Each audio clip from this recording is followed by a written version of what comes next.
Recording. I do believe he's running late. Mr. Ron Hubbard, CEO and founder of Atlas Survival Shelters, named after the Atlas missile silos, or excuse me, named after the Atlas Bunker Company from the Cold War, which itself was named after the Atlas missile silos. He should be joining us any minute. He's got his businesses a booming, and and it's true, business is booming. Was that Inglorious Bastards? Business is booming, cousin. Whatever it is. He builds these survival shelters, and I think he started in 2011. And I first just down some YouTube rabbit hole. I might have been in college, just whatever, 2 in the morning, just surfing YouTube. And that's going to be such a future boomer term, surfing the internet. But he takes these things. I think he started with I mean, he has all different kinds. Some are like a bit larger than like tractor trailers. The boxes are a little wider than that. And he puts them about 20 feet underground. And this is what I like about these is, you look at something like NORAD, which everyone knows I love, Raven Rock Aircraft, but that's also not something that you and I have access to. We can't afford a multi-billion-dollar compound under a mile of granite with 3 lakes, each 1 million gallons each, and 6 generators and armed guards and double blast doors from the Mosler Safe Company, and being connected to not even being connected, like being the network that surveils the world. Like we can't have that. And then there are things like people actually do buy Atlas missile silos. They go down about 190 feet. Some people buy them and they put in units for people that want to own one as sort of a bug out place, and that's nifty as well. But what I like about his is they're up my alley, because as the wonderful Joe Rogan said years and years ago, if an asteroid comes to Earth, you know where you want it to land? You want it to land on your fucking forehead, because you don't want to live in that world. And I don't.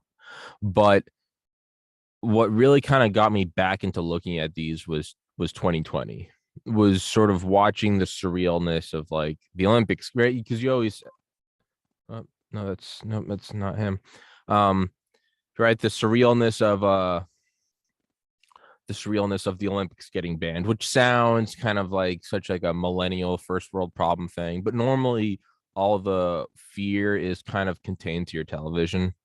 This is happening, that's happening, and it's like, yeah, that is bad. It's like when political divide is greater than it's ever been in the United States, and then you go outside and watching it, you're like, yeah, fucking liberals, fucking conservatards, rah. Then you walk outside and you just like see the maintenance guy. You're like, morning. You go to the gym and, hey, how you doing? And you're like, is it really? You go to Walmart and there's just pallets of water. You can just get fresh deli meat, and you're like, are we really in Armageddon? And it's or it's like doing poorly on a test in college. You're like, I'm a freshman, I got the rest of my life ahead of me. And then you do poorly on another test and you're like, it's just one class, it's just a couple credit hours. It's so far. But then like sophomore year rolls around and your dad drops you off at the frat house and it's like, hey, on my 20th birthday. And it's like, hey, just so you got like 3 years left before the real world. And all of a sudden, like the bad grades starts to touch home a little more. Or as Yuri Bezmenov says, like they will not notice until the military boot lands on their fat bottoms. It's not until it comes home, right? Climate change, and then it's like snowing in Austin, and you're like, oh, it's here now, right? The overreach of the totalitarian state. It's this Orwellian sort of LARPing wet dream, and then all of a sudden you get banned from social media and you're like, oh, it's here. So what 2020 really showed me was like, oh, it's here. And I don't have any illusions about surviving Armageddon. I don't want to. Even if I had NORAD, I don't want. That's depressing. What I do want is, in my life at least, I want enough to just, it's like building a sandcastle. That's what I want. I want a sandcastle. NORAD is like a hermetically sealed, airtight, watertight, metal box on the beach, and it can take anything. And okay, sure, it's an impressive feat of engineering. What I want is like a sand castle that you build with your brothers, and then like as the tide comes in, you guys have like, you have like a moat, maybe like two moats. You have like, breaks, and you have sticks, and it's just enough to just kind of give you, if without it you would have gone down at whatever 3 p.m. sharp whenever the tide's coming in, and with the breaks you maybe survive to like 4. I'm not looking to survive 20 years underground. I'm not looking to survive 5 years underground. I do like the idea of having like a year of being unplugged completely off the grid and being okay. And again, with like 2020, just sort of, I mean, you can watch it back on this podcast. You can go to early episodes and you can see me kind of poking fun at like the COVID hysteria, which I still do, but like the hysteria around it is something that you can't control. And you can exercise, you can get sleep, you can keep your immune system up, but like you can't control people freaking out. And we saw, I mean, no one's explained why everyone needed toilet paper, but that just goes to show how oh, fuck off, you stupid alarm. That just goes to show how panicky and irrational, right? Men in black, people are smart. No, humans are smart, people are stupid. And I mean, just little things like going to the grocery store and there not being like any, like there was still, but like canned food, it was like you couldn't get that, or you couldn't, right? Everything was just sort of running out. I remember as everyone on the podcast knows, I'm always drinking water. Shout out H2O. I remember I started just sort of, instead of recycling the bottles, I just started like, I would like, when I was finished with one, I would like clean it out, put some like soap and shake it around, fill it with water, and then I would just like put it in like, I had this little like bureau next to the desk where I did the podcast. That was just kind of like things that you normally throw out in the recycling. I was like, why don't I just hold on to that just to have an extra liter of water? And I did that throughout the podcast where I filled up this whole dresser. There's probably like 100 liters in there. But like I kept like a tub of whey protein and had some like granola bars. And it's not a lot, but it's like it did sort of start to, right? The flames, you're watching the forest fire on the TV, and then you're starting to feel the heat through the window, and you're like, oh, it's here. And to me, that was very, at the very least, just eye-opening, right? And then you see the Olympics get canceled, March Madness get canceled, which for a fucking society like ours is apocalyptic. Airports getting shut down, riots, right? Truckers not going into these cities because they were being attacked. And now, granted, I suffered virtually zero harm during the COVID pandemic, but what it did show me was that it does not all just exist on TV. It can happen, and it can happen relatively fast. And that really is what solidified. I remember I was thinking, I was like, man, if the podcast ever succeeds, this is before I started making money. And I was like, if it ever succeeds, I still didn't know what I wanted to do. I was like, I love skyscrapers, maybe New York. And then I'd flip flop and I'd be like, well, I lived in Atlanta, so maybe I'll go. And then just like maybe Hawaii. And I always in the back of my mind kind of knew I wanted to end up back in New Hampshire. Like, you see pictures of like the Caribbean and you're like, oh, it's white sand and aqua blue water. And you're like, oh, that's nice. And then you're like, what am I talking about? I love the woods. I love it when it's cloudy, and I love it when it's snowing. Like, what am I talking about? And I always kind of knew I wanted to go there, but I would toy with these other ideas. Maybe I'll buy a Lamborghini. No, I'm probably gonna get a minivan for the kids, but maybe I'll get a Bugatti. And what 2020 really did was sort of solidify. I was like, okay, hold on. It can very quickly go to shit. And again, I never have the illusions. And it's not even like covering my bases. And then one day, if I do get access to like a NORAD bunker, I'll be like, fuck you. I always wanted this. No, I really don't. It seems I don't want to live down there. That seems depressing. But what you want is you want a lifeboat. Your cruise ship probably won't go down. But if it does, you want something that you can at least kind of row away from the masses while they're freezing to death and trying to overturn your boat, and you can wait it out for another cruise ship to come. Now, if every cruise ship is sunk, well, then you're fucked probably. And I'm not trying to have some submarine that can last forever like NORAD. I'm very aware it's not a summary, it's an analogy. Shut the fuck up. But I do want to at least be able to, like the sandcastle. I'm not trying to survive a tsunami, but I'd like to at least hold out the tide. So let's tweak the analogy I made earlier, where I said hold out for an hour. The sandcastle analogy would be no, you can hold out for like one evening. You can survive a high tide and it goes back down. NORAD survives a tsunami or 10 years of high tides. I want something that I can survive just the initial, right? Your car probably can't take multiple crashes, but it does have airbags, it does have seatbelts. You can call 911. Like you can take a hit. Like you can get hit and keep going. It's not game over. It's not a Model T where you go through the glass and the glass is, although beautiful, not shatterproof, and you're gutted like a fucking pig on Ramadan. And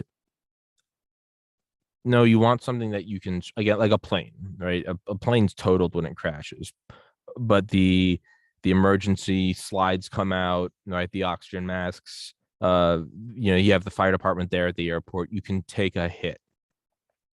And hey, full disclosure, I'm not getting paid by Atlas Shelters to do this, although I think I fucking should. What I like about this guy, Ron Hubbard, is that he has these things where I'm sure some people like to think that they'll probably survive forever down there. Maybe I won't get paid by them. Maybe their whole thing is that you can last forever. All right, well, whatever. Um, I like him because I lived in the suburbs at my parents' house doing this podcast, but just watching, right? I mean, BLM, Antifa. This isn't some fucking political standpoint. It's just the reality is there were roving bands of assholes destroying things. I understand it came from a place of social justice. Sure, there are a lot of people that were killed, a lot of police chiefs that were killed, whose family are now like, hey, they're still dead, right? I mean, businesses destroyed, boarded up. Listen, it can fall apart relatively quickly. And I always hated that sort of prepper mindset in college. I just remember thinking, I was like, A, no, it's not, and two, if it is, and B, if it A two, A one, and B, no, it's never gonna fall apart. And if it does, you fuck. Well, no, there are like it's on a spectrum, much like me, is that you don't necessarily need NORAD and nuclear Armageddon, but it's always not just going to be peachy. Like there can be supply line breakdowns, there can be civil unrest, and much like continuity of government, or as Stephen Hatfield said 2 days ago about pandemic preparation plans, there are plans. The plans are not for you and me. The plans are for the continuity of government, the very tippy top, as well as the 0.1% of wealth. It's just what it is. This isn't a political statement either. It's just what it fucking is. It's this. None of this is about politics or nationality, or this is all about like human beings needing aerobic respiration, needing food, needing proteins, carbohydrates, and fats, and needing H2O and excrement, filtered air, and shelter. That's what this is. And what I like about his is that there are there are all sorts of, I think the early ones were his bunkers were more like cuboidal, not cuboidal, but like very geometric, rectangular. If you can't tell which class I dropped out of 3 times in college, was calculus or pre-calculus, excuse me. The math. And then some of them are kind of like circular tubes, but what they are is they'll go like 20 feet under they're completely like self-contained. They dig like a 20-foot hole in your backyard. They put like a concrete foundation and they lower this thing in. They're airtight. They've got 2 doors. So you have a door leading up to wherever you want it, like your kitchen or your garage or under a patio, just wherever. The doors of his bunkers, I believe, weigh 600 pounds. They are bulletproof. And you can tell,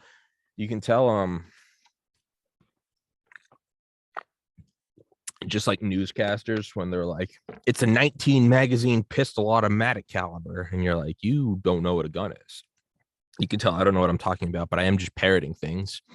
But it's AR 500. Is there someone out there listening going, you got it right? And hey, that's not an insulting accent. That's an endearing accent. I respect those people. Um, what do you mean, you people? I haven't worked out yet today. If you can't tell, I'm a little foggy. But they have 600-pound bulletproof doors, hydraulics on the inside. So from the inside, you can, much like NORAD, shout out Mosler Safe Company, you can open it with a finger. Goes down a ladder, down like a metal tube, and then it goes into there's a second door at the bottom, and I think that one's also bulletproof. You open that up, and there's like a little tiny mud room, and it's like a decontamination room. It has showers. And then there's a third door, and that door is airtight. Like, I think that one's also bulletproof. So you have 3 bulletproof doors, and it's airtight, NBC, nuclear, biological, chemical. And you open that up, and so now you're in your main door, ladder down, second door, decontamination room, third door, right? So you do have to have these chambers. You go in, and I believe, I know the biggest one that I looked at was 12 by 48 feet, which is 576 square feet. And that's not good that I'm good at math. I looked it up and memorized it because I'm a fucking loser. And then the next other one was 10 by 50, so 500 feet. And then they get smaller and smaller. But they'll have like 2, 3, 4 bunk beds, so room for 8. And because they're circular, you only have, think of like a cross section of a 747. Like, it's circular. You have like your 2 floors, but it doesn't just, not like a house where it ends geometrically at the bottom. You have, right, the curvature. So that's where you pack shit. Is that so? Under there is where you can store things like clothes or MREs or whatever. They all have like armories. They all have, I think, like pedal generators, so you can run your own power if you need. They have like diesel generators, and you're running like very, very conservatively. They have bathrooms. Some have like their own septic tanks. Some are like compost toilets. I can't even pretend to understand how that works. They have like 1 or 2 emergency exits, so in case the original one gets collapsed on or whatever, or some fucking sadist covers it up. But yeah, a lot of them have like, a big flat screen TV, big bed, nice kitchen, CO2 monitors, CO monitors, air filtration, blah blah blah, the whole works. I mean, this guy's really nailed. You can tell this is what he loves. And the more I break it down, it's that's probably half the reason why I want to. I don't think he's showing up, but that's half the reason why I interview him. Is that, as everyone knows in this podcast, I do have my interest, but what I'm really interested is people who are passionate about something. There's something about forever breaking down like one piece of work and just moving towards it. To me, there is, right, it's Buddhism. It's before enlightenment, you chop wood and carry water. After enlightenment, you chop wood and carry water. Man, my phone is dying rapidly. I'm gonna grab my charger real quick. Well, there's no one to hold it down, so I guess I'm just gonna keep the podcast going from a distance. Can you still hear me? We're still talking about Atlas Cluster. Coming back. I am not alone. I'm in an apartment complex. There are probably people wondering why I'm screaming about corrugated metal boxes. Well, you know what? Survival. That's why. Got my charger. I don't think he's showing up. Whatever. We'll do a solo rant. Fuck it. Adapt. Overcome. Roll with it. Much like the bunker system, you got to be able to adapt to adverse things, which is what this podcast is, or fucking whatever. I don't know. I'm just talking gibberish. Fuck, where were we? Bunkers, something, food, water. I don't know. They have armories, and again, I mean, you could kind of like the Mars rover, right? I mean, they're designed for like a month of operation, and they always end up going for years, and it's just kind of like bonus to see how far I can go. I'm sure you could stretch these bunkers. Passion, that's what we were talking about. Passion. Right? This podcast started on a laptop. And then the first move I made was I stopped having like the big room with all my parents, like, storage behind me, and I turned it around, so I just had like a white wall behind me. All right, so we made a move. Like, all right, now we just got like a backdrop. Second thing was like I put up the flag. I was like, all right, we gotta, fuck yeah, America. I got this leather chair, right? Episode 50 with Dale Comstocks when I broke out the chair, right? Got real special. I had a Shure V1 5V1 microphone, which my buddy Trey Carney has now. Shout out Major Third Hip Hop. And then the next big move was like Christmas 2020. I got a webcam. I got an Apple webcam. That was much better. You could tell my little brother got me an overhead light, and that kind of I think happened like right around the same time. After that, I got some like black sheets and hung them behind me, so it looked like a little more of a backdrop. Then I started to move kind of all the shit in my parents' like big storage room, like the Bowflex, some bureaus, some like tripods, and I kind of made this like mountain of junk around me. And then I ordered these industrial moving blankets, these ones, and draped them over there and got a little less sound reflection, but there's still a lot overhead. Next big step was this microphone, right? I had this microphone and it's like clamped to a table. The original table it was clamped to actually, oh, that was unhinged. Fuck. Hey, it's unhinged, just like me. Yay. The next big thing so this was actually connected to the original table it was connected to was the table full of the liters of water because it had to have like a weight to counteract it, right? Fulcrums and all that shit, right? Fulcrum. There was one fucking question on the MCAT I hated. It was if you stood on a desk and stood on one edge of it and then pulled on the other edge, could you do it? And somehow they fucking said you could flip it. Fuck fulcrums. All right. And the next step was then moving out of my parents and moving. No. I got the microphone, I got the overhead light, I got the good webcam, put the black sheets behind me. Little brother got me a light, and then I bought a second light. So I had two lights. And then I moved to this apartment, and I think I got two more lights. So now I had four. And then I built up the whole kind of wall of moving blankets again. And then I put up all these sound tiles. And it's guess you can kind of see it. I'll move the camera. Well, the camera is the MacBook, so I kind of have to, but you can see it goes all the way up. This is a very expensive computer to be holding like this, but see, it goes all the way up to the ceiling. That was not smart. Let's not do that again. So it's this wall goes up to the ceiling. I mean, really, this is maybe like 5, maybe from here to I can't touch it, maybe 4 feet. Goes up to the ceiling, and then what I did is I took a moving blanket and I nailed it to the ceiling with like 30 or 40 nails to distribute the weight. And then on the moving blanket that's hanging, I took safety pins and I pinned in a bunch of these kind of haphazardly. So whereas this wall is all like neat, that wall's a little janky. And that hangs down, and it hangs down to about a 5-foot level. And then I have the original sort of like wall. What I did was I have all these tripods, and I just kind of stacked them all together and then draped them with the moving blankets. I bought a second pack of those industrial moving blankets, really made a thick wall. This wall over here is also all sound tiles. And then this is the opening to the rest of the room. So I kind of cordoned off this, right? So this wall to the left of me, behind me, above me. And then I have the moving blanket hanging in front of me. And then I have the sort of like semicircle of fucking whatever they're called, moving blankets. Jesus, whatever they're called, the moving blankets. Over here, I have another moving blanket hanging from the ceiling with the pins and the sound tiles. And then behind that, I have just like a big industrial, like 8-foot tall plastic shelving from like Costco or something. And then what I did is I just literally just stacked the shelves with these moving tiles. So it's like I sort of have this weird kind of buffer.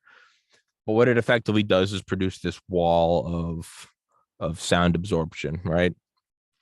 The next big thing was the good camera, which I don't have on right now because it's been acting up. So I guess it's not the good camera. The expensive camera, give it that much. The expensive camera, right? It's a 4K camera. Actually, let's see if I can flip it on mid video. Yeah, see that one. Well, now it's not acting up. Well, whatever. I'm already on the other one, so I'll do this one. And then you can't see it, but the iMac bumped up from the laptop to the iMac, the 4K iMac. So what's the purpose of everything I'm saying right now? Well, the purpose is that what I love is I love passionate, ongoing improvements, constantly needling away. How can I make it better? Over here, you can't really see it, but maybe I need to illuminate it. But there is an 8 hard drive system of 100 terabytes of memory. Well, actually, what a great episode to go talk about bunkers, because actually this is fitting perfectly. What I started doing last year was right when I started working at the liquor store. I had one hard drive. Well, early on, I just had the podcast on YouTube, and I was like, if I ever break my laptop, they're all up there. I can just download them again. Hey, censorship. I took an old hard drive I had, an old external, and put them on there. And then one day I found another one I had, like a 2 terabyte. So I put them on there too. And I was like, well, I guess 2 copies is good. Joe Ted, said 2 is 1 and 1 is none. And then I got a big old 10 terabyte boy, right? But it was a desktop hard drive with actual like moving pieces. And I remember one day I dropped it and I caught it in like the hook of like my foot and my shin. So it didn't hit the ground and, hard impact that specific impulse of energy. It hit like my foot and shin, and I kind of like lowered it down, slowly stopped the fall, right? Like when someone falls off a building and the Incredible Hulk puts his hand out, he doesn't just catch him, he puts his hand out and then lowers it to slowly dissipate the fall. I remember I did that, and then I just had, and I think at that moment I was using the other hard drives for something. I had cleared them and put everything on the 10 terabyte.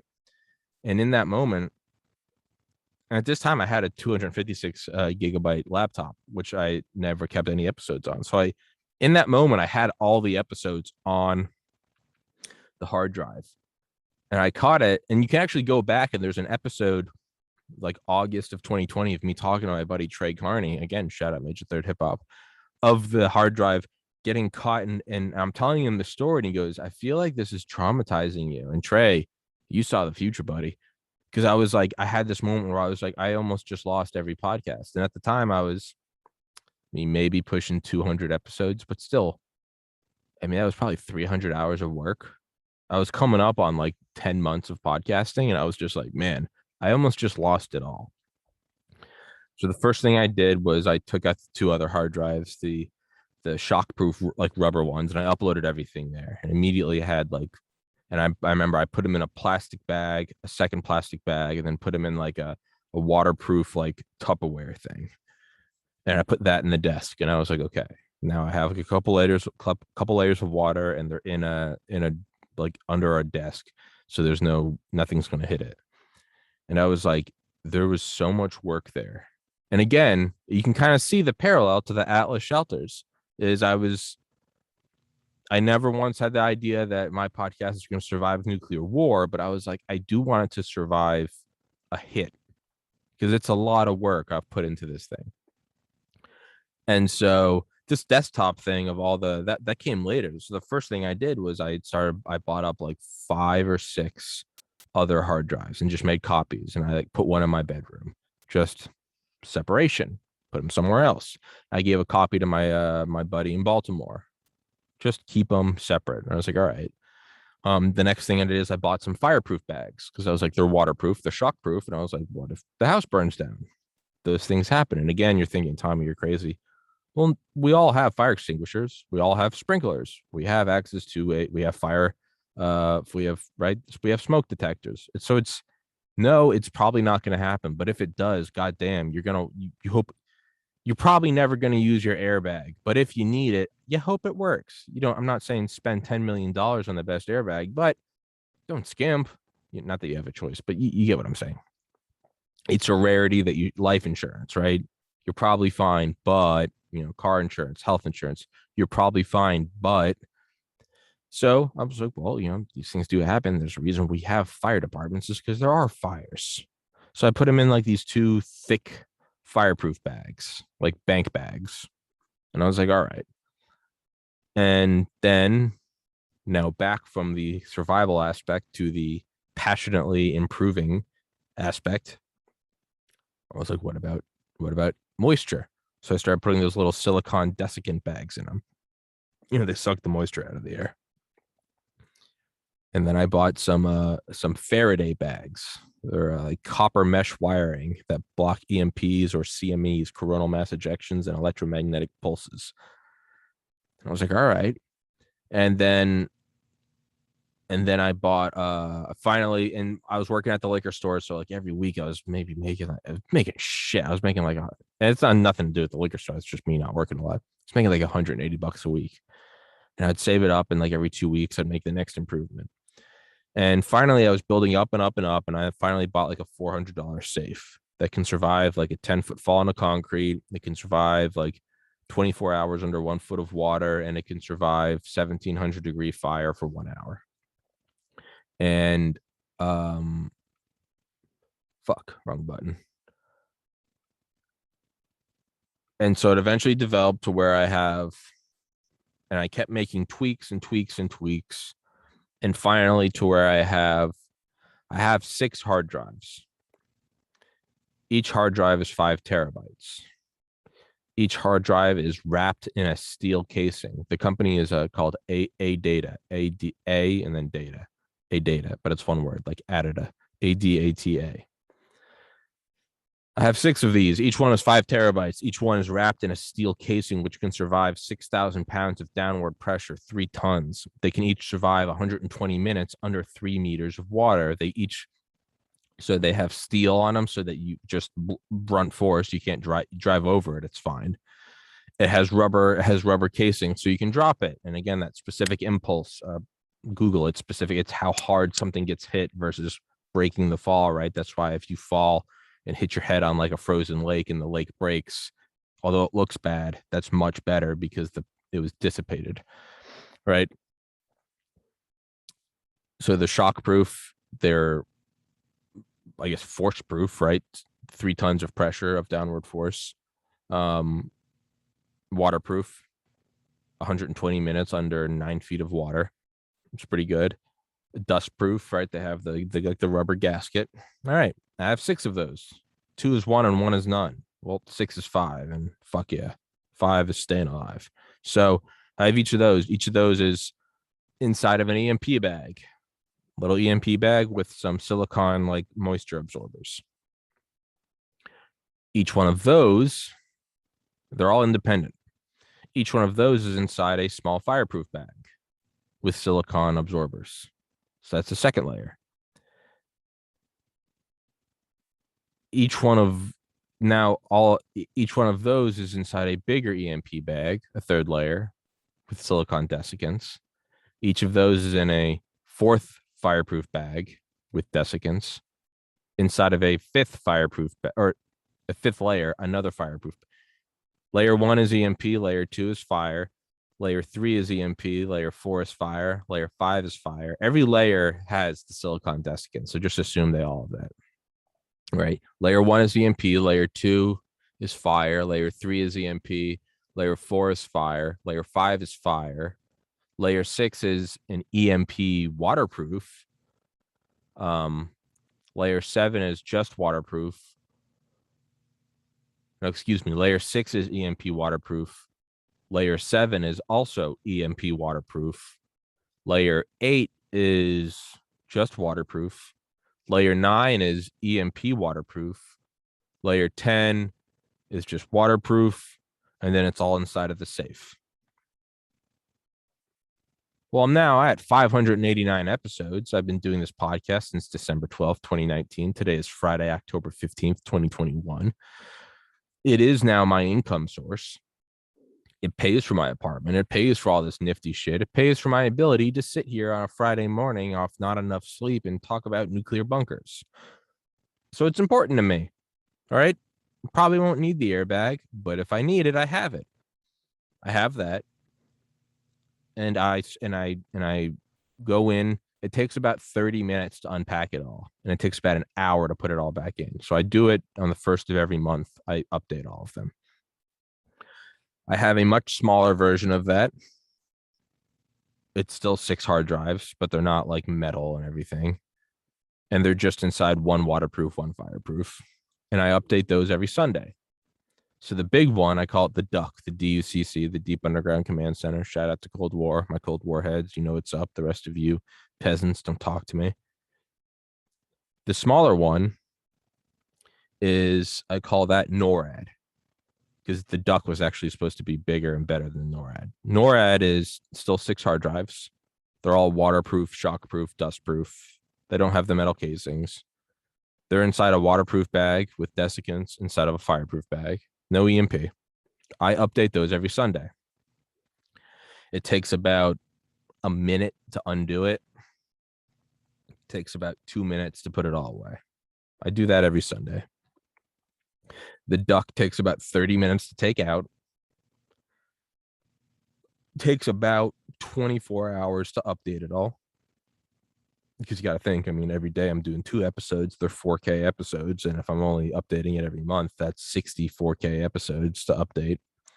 So it takes about 24 hours to update them all. And then it takes about an hour to put it away. I always make sure I do it right when I wake up on the day that I put it away, because I immediately go from that and go to the gym because I'm already sweating, because it's a fucking bitch. NORAD takes about a minute to take out. It takes about, I don't know, maybe 2 hours to update them all. You just plug it in, go do whatever. And then it takes about 2 minutes to put away, right? So the DUC is every 30 days, 30 minutes to take out, 24 hours to update, an hour to put away. NORAD is every Sunday, minute to take out, 2 hours to update, 2 minutes to put away. And then there's a third tier, and I call that the Pentagon. And the Pentagon is above ground. That's this big hard drive system. That's every day. It's plugged into my computer. It's as soon as a podcast is finished editing, got everything I want, I just drag and drop. And there's 8 hard drives. So whereas the DUC and the NORAD are each 6, Pentagon is 8. And it's just, but it's also the first to go. I mean, the desktop hard drives, they're not like rubberized ones. So if I knock this table over, those are all done. If I spill this water bottle, they're all done. Easiest to access, easiest to up. I don't even know how long it takes to offload because I don't pay attention. It's just, I just go do other shit. It can be offloading during an episode. It doesn't matter. But those are my tertiary layers of protection. Pentagon's every day. NORAD is every Sunday. The DUC is the first of every month. But you can see there is an importance to, now again, are these going to survive a nuclear blast? No. Also, I do have hard drives like spread across the country with other people in their gun safes. So I have hard drives in gun safes. None of those are fireproof or EMP proof, but they are just the fusion of data. So, you know, it is protective. Now, why the fuck does any of that matter? Well, it matters for 2 reasons. It matters for 2 reasons. One is the importance of it being able to take a hit. You know, if something happens and the apartment burns down, or I much more likely get drunk and spill a beer on it, or beer, or much less likely there's an EMP or a CME or just fucking some blackout, right? Probably a lot more likely than we'd like to pretend. And the hard drives don't shut down properly and they all end up getting scratched. Rip it, you know, like a record scratch, literally, though. I guess it would be a platter scratch. Not important. It is important, but not for this discussion. It can take a hit. And the last year and a half, almost 2 years of doing these episodes, which are all, they're not replaceable. It's not why don't I put away the microphone? How come I don't put the $2,000 camera or the $3,000 Mac in a safe? They're all replaceable and they're insured, and the insurance only matters because they're replaceable. They have a serial number. I can get the same fucking thing off. It'll be here tomorrow. Not tomorrow. There's a chip shortage, but point in case, sometimes things don't go to plan. Exhibit A, Theo Vaughn. The things that cannot be replaced are the episodes I have. And sure, I could probably maybe chase down most of the guests again. But what? I mean, we can't have a candid conversation about this new, what is it called? The coronavirus from China. I don't know what it. You can't fake those things again because we're in the future now. We now know what happened. There are some very candid conversations that were very emotional that, again, you're not gonna double up on. One of the guests, Alice Butler Short, has passed away. Rest in peace. She's an angel. I love you, Alice. I know you're looking after me. These things happen, right? To where you can't go, you can't double down and do those again. So to me, that's the importance of them. Now, so Atlas should fucking pay me. This is a great advertisement. Anyone with half a brain's watching this, like, what are you talking about? Atlas should sue you. But that's kind of how I view something like an Atlas bunker is like, your house is insured. All right, yeah, you can get another car. Like, what if it's not insured? Well, you can get another job and you can grind it. And it's a bitch, but you could save over a decade and get new shit. You can't replace you. You can't replace your kids. You can't replace your wife. You can't. Some people might. Boomer joke. But again, is any of my stuff can survive a nuclear bomb? No. Now, if it's a suborbital nuclear bomb, there is an asterisk because it will survive the coronal or will survive the electromagnetic pulse. That's give credit where credit's due.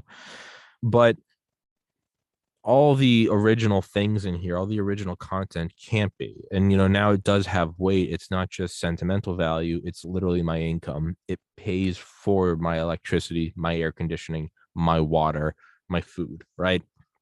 My video games. Far Cry 6, by the way, jury's still out. It's not as good as Far Cry 5 as a Far Cry game.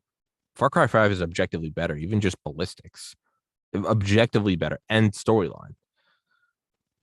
As a video game, though, Far Cry 6 is what Just Cause 4 should have been. Yeah. Far Cry 6 is the sequel to Just Cause 3, not the sequel to Far Cry 5. And then Just Cause 4 is just an abomination. It's just putting lipstick on a pig. It's all 4K HDR, but it fucking sucks. The podcast, my foot just squeaked. My foot just squeaked. My foot just squeaked. My slipper squeaked. My foot did not squeak. But again, my ability to just play video games when I want is based on the fact that the podcast makes me money. So, Atlas Bunkers, his whole thing is it's all you need is a yard. They are pricey. Fucking no one else is doing it. Capitalism, baby. But again, and who knows, maybe they won't like me for this. I don't think you're surviving nuclear war. I mean, you'll survive the initial blast, sure, the overpressure. I mean, if you're 21 feet underground, I mean, you will. I don't know how much more you'll survive. But what they are, in my mind, they're my safe system. If I didn't have a podcast and that was just like my safe system for like my Apple backup, I can see where it'd be like, what? I think you have OCD. But for something like where this is my well-being, this is my livelihood, yeah, I'm covering it all. That's what the bunkers are, is you have it. The whole idea, I mean, I get the whole bug out bag, right? It's probably always good to just be able to have I mean, Howard Bloom did it but it wasn't for Armageddon. It was for clients. If you would get a call at, midnight in New York from a client in LA that's like, hey, I've got Michael Jackson. He wants to talk right now. Howard had his own little bug out bag. It was a red bag. He said it was like a fire engine red bag. It had all of his medications, had back when phones were ginormous. It had like a phone in there with like prepaid minutes or whatever. It had like a copy. It had everything. He had like his own debit card, his own credit card. He had everything he needed so that he could truly drop what he was doing, grab that bag, and seamlessly transition with life and go meet with Michael Jackson, which is why Howard Bloom's such a fucking badass. Shout out HB. But I get the bug out bag. I've never, and I take this from Eisenhower. His whole thing was like, it's not going to be bombers that we see 7 hours on the horizon. It's not even going to be ICBMs that we see 30 minutes on the horizon. It's not even going. And as it got to JFK, we realized it wasn't even going to be SLBM, submarine launched ballistic missiles, in which they said there's about 4 minutes off the coast of DC till impact. What JFK said while having dinner with a journalist was that the Soviets had smuggled in the pieces for an atomic device into the attic of the Soviet embassy using diplomatic pouches, and that there would be no heads up. It would be an instantaneous strike. It would just, there would be a blast. So what they realized was, and man, I might listen to Raven Rock again. That's such a good fucking book. It really is such, no, but I need to listen to new books. I've done this before where I got a personal note. What they realized was is that you couldn't just have, they would always try to evacuate the president. They would always try to get Eisenhower, JFK to the bunker. But even right now, what they said is that it's not just that you try to evacuate. You also have these like rotating teams of, they called them like Administration B. There was a not the vice president. I mean, truly the shadow government, truly the deep state, but not in some conspiratorial sense, but in terms of like a second string, third string quarterback. They had like a president B with a vice president B, with a treasury secretary B, with a secretary of the Marines B. They had like these carbon copy backups of the administration who would be in the bunker, like no wait time. Not, we got to get you there now. You're there, like sealed up. And not only that, 2 is 1, 1 is none. So they'd have like 3 separate administrations like buried in the mountains. And when you rotated them out, you'd offset them, right? Like Senate elections. Like in case a bomb went off, you don't want to have all the blast doors open to all of them. So they're moving things around. So the idea of like, yeah, I've got a plan if there's ever like, what do you mean? Like the highways are going to be, what are you going to do? Take a flight? Like if it's truly bad enough to where you got to get out, everyone's going to be getting out and everyone's going to be hysterical. And it's going to be the Wild West. It's not even the Wild West because there's some semblance of like structure. It's going to be Mad Max. So the idea of like, I've got a bug out place, like I think you want your bug out place to be under your living room. Like, I think you want to be watching the TV and going, you know, it's like watching a police chase and then you start to see the lights coming through your windows. And you're like, oh, it's here. I think you want to be watching the TV and seeing riots and going, I'm going to the basement, but like the basement. Man, I'll never forget like riding up from Maryland to New York to see my therapist once a week when I first moved home in 2016, riding with my mom.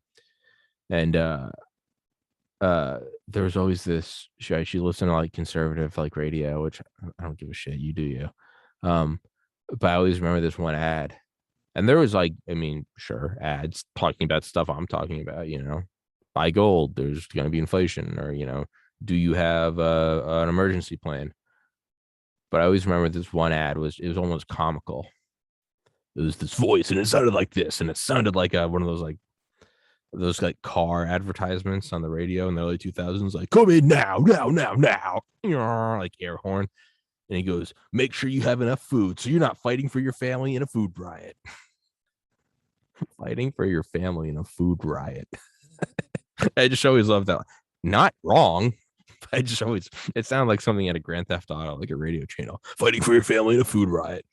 When Janet has a shopping wheel stuck in her eye, like a shopping cart wheel jabbed through her throat, what are you going to do? Who has the brisket? So, but yeah, that's my idea of Atlas Shelter has, I would imagine if Ron watches this, Mr. Hubbard, I don't know my first name is. Imagine if he watched this, he's going to teeter back and forth between this is great to who the fuck is this kid? So, but yeah, that's the idea of the Atlas Shelters is like, you can just, it's underneath you. You can just go down there. Bulletproof. I mean, what are you going to do? When society breaks down, is someone really going to get a shovel and dig 21 feet down? That's something that someone could be able to do when everything's fine. But I mean, if shit's really hitting the fan to the point where you are in a bunker, Well, then one of the things that there's a shortage of is food. And what are you going to do? Are you really going to expend that many calories digging? And then what? You get to metal. And then let's say you find an oxyacetylene torch and you cut through it. Are you not expecting a fucking a 5.56 to the forehead? Like, so in my mind, the purpose of these things are like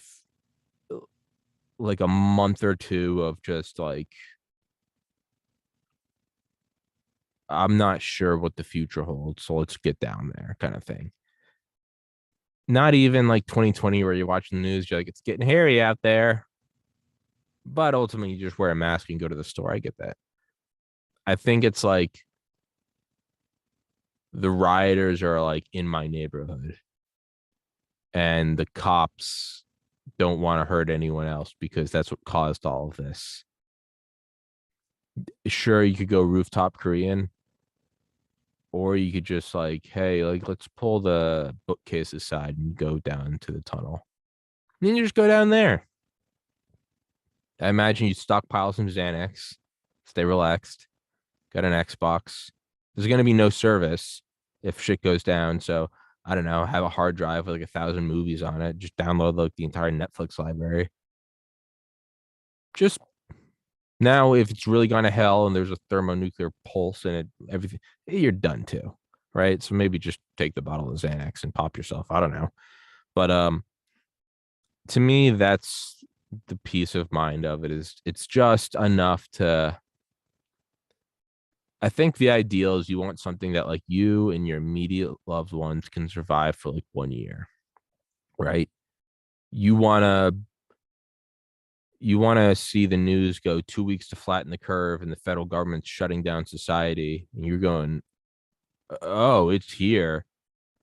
And you walk down in your bunker and you want to be able to be down there from March until watching the TV as rioters overtake the US Capitol building. And then you watch Biden get elected and there's the National Guard there and everything starts to go back to normal. You want to be able to come out 9 months later and go like, we were actually fine. But what if that escalated further, right? So yeah, it's no longer a you're gonna have to fight for your family in a food riot. It's like we all just lived through 2020. I consider January 6th, 2021. I consider that like New Year's Eve 2020. Like mentally, to me, that was the ending of 2020. That was the cum shot. That was, as the great Tim Dillon said, when you shut down Applebee's and Chuck E. Cheese's, 3 months later, you get a guy with horns and face paint standing at the Speaker of the House podium. Like it goes quick. It goes quick. So I hope Mr. Hubbard's okay. We were supposed to do this thing. I understand he's a busy man. I'm going into the phone call in 2 minutes. We just going into the phone call in 5 minutes for 2. When will you be free?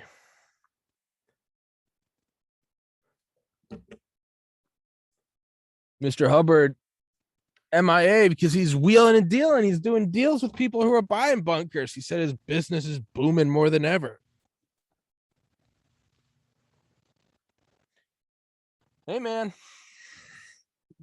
Get it, son. So, well, I will wrap up this solo rant. And if Mr. Hubbard is able to do the podcast, I imagine we'll be right back. I was kind of figuring that he was just going to cancel. So I did a whole solo rant. But now he's not canceling. So now I got to nut up and do another one. Well, reap what you sow. I'm a jackass. Potential spam from Herman Cain, not Herman Cain, Florida, Haines City, Florida. Well, I got the initials right. You stay out of this, Herman Cain. Herman Cain. And all right, so we'll wrap this one up for now. potentially we will be back in a couple minutes. So, all right.